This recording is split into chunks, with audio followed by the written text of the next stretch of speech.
I'm Alex from Inhaus, and today I'm here to show you how to install your beautiful Inhaus laminate flooring. Perhaps you bought our floors because of its great color and design, or perhaps just because of its high quality German manufacturing. But one of the great innovations about Inhaus floors is our Mega-Lock locking system, which allows for easy installation that anyone can do in their own home. We're going to show you how in just 1 minute, but first, here's some tools that you might need.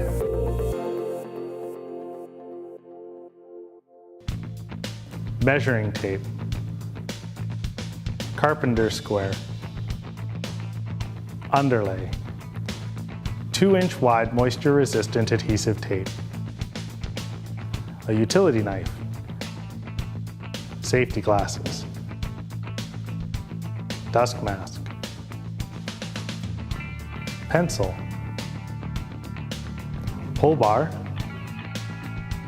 3/8-inch spacers, power saw, hand saw, and knee pads.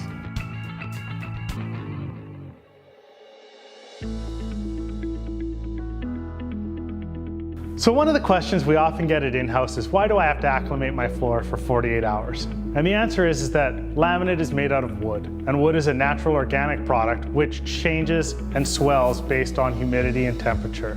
So what we need to do is bring that flooring that you've brought into your home, which is probably cold, it's been in a warehouse or store, and we need to bring it to the condition and temperature of the room that you're going to install it in. So what we need to do is just stack it. So rather than stacking it tightly in the room, like piled to my side, we would suggest you stack it loosely. And what this does is allow for airflow around all the cartons so that at the end of the 48 hours, all that product is completely ready for installation. Now that our product is acclimating and our tools are ready, we need to take a look at our subfloor. And what we're going to do is look for areas that are high or low. So we're going to look for high spots that we either need to grind down or sand down, or low spots that we need to fill up in order to give your floor a solid foundation. One of the questions we often get at Inhaus is, what's an appropriate subfloor for the installation of our laminate? Concrete and wooden floors, these are obviously great subfloors to install Inhaus laminate on. We often get asked about carpet. Carpet does not make a great subfloor, so we would always recommend that you rip out your carpet and then prep the subfloor underneath the carpet for the laminate. Tile and linoleum, you can use these products as a subfloor, but obviously care needs to be taken that you fill in medium and large grout lines so that the floor meets the flatness or levelness spec that's in our installation guidelines. So one of the things you're going to need for installing your Inhaus flooring is underlay. And underlay is a key component to both supporting your floor and ensuring that you have a very satisfactory performance from your floor. So underlay is a product that is going to affect most the acoustical properties of your floor. So if you have concerns about the clicking noises or the sound of laminate, underlay is going to make the biggest change in how that floor sounds. So if that's a concern to you, then you certainly want to look for an underlay that has great acoustical properties.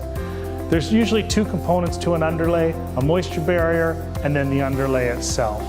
For concrete subfloors, a moisture barrier is mandatory.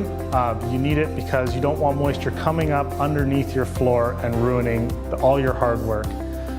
For the wooden subfloors, a moisture barrier is not required, but it's certainly recommended, and most products today are like the product that I'm holding here, and you can see they already have a built-in pre-attached moisture barrier.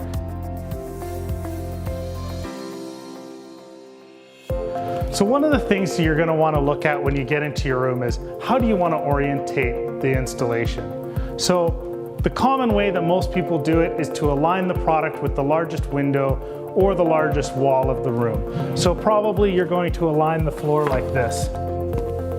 And that's a great way to do it. However, there's really no right or wrong way technically to install the floor. So if it works well in your room,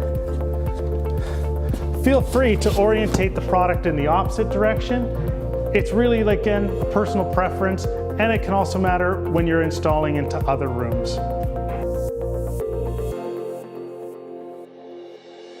So when starting your first row, there's no rush to put the planks right up against the wall. Obviously, you're going to need spacers in there to help do your expansion gap. But for the first row, it's really just about getting the pieces together.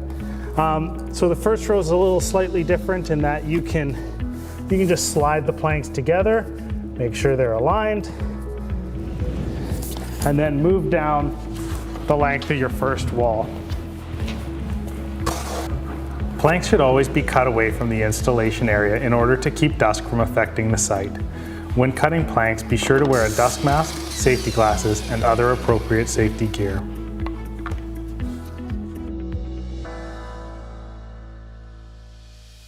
So to install our second row, we're going to start with half a plank. You can start with the piece that's left over from your first row. But the point is that you're going to want to stagger the end joints of the planks when you're installing them. So some people like to do a 3/4, 1/4, or half a plank stagger. Others like to do it randomly. It's up to, again, your personal preference for how you want the installation to look. But the main rule to keep is that you're going to want to have a minimum of 16 inches between your end joints, so that you don't want end joints ever aligning like this. That's really going to reduce the strength of your floor and can cause you a lot of technical problems in the future. So let's get this second row installed.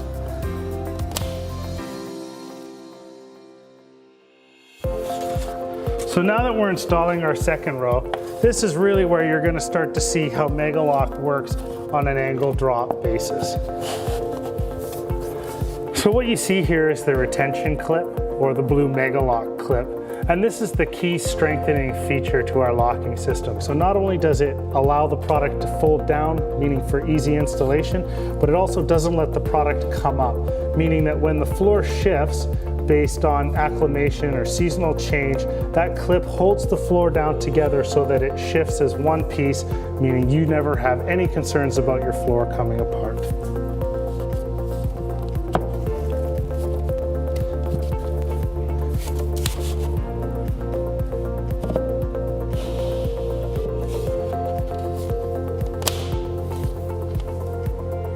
So now that we've got our first 3 rows together, now's the time when we can move it up against the wall. So we take our 3/8 of an inch spacers, we're going to bring them in.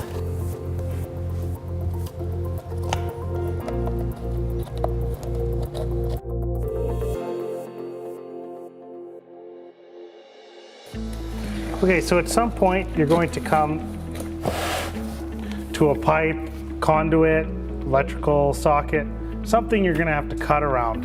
So when you slide over, you're going to see we can't lay down this whole plank.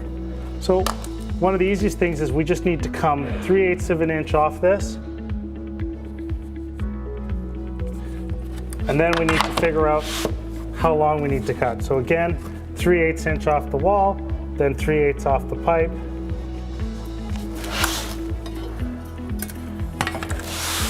We're going to lay that up with our square.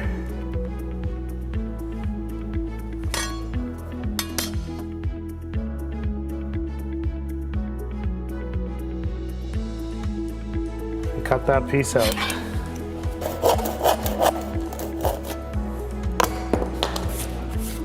So now we can install the piece that we just cut. Slide it over. And we can see it's leaving a nice expansion gap around our conduit. When we keep installing,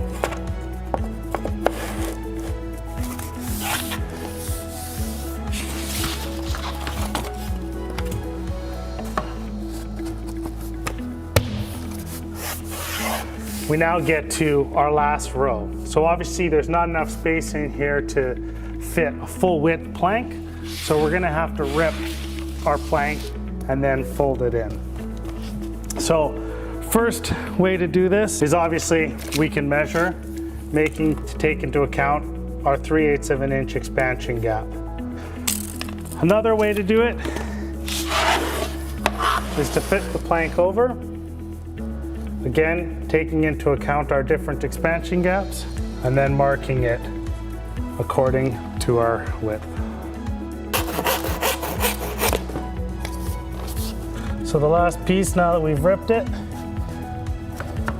we're going to slide it in place up to our end joint and then fold it down. Okay, well now that we've just installed the last row, all that remains is to give the floor a sweep and then to install our moldings around the perimeter of the room.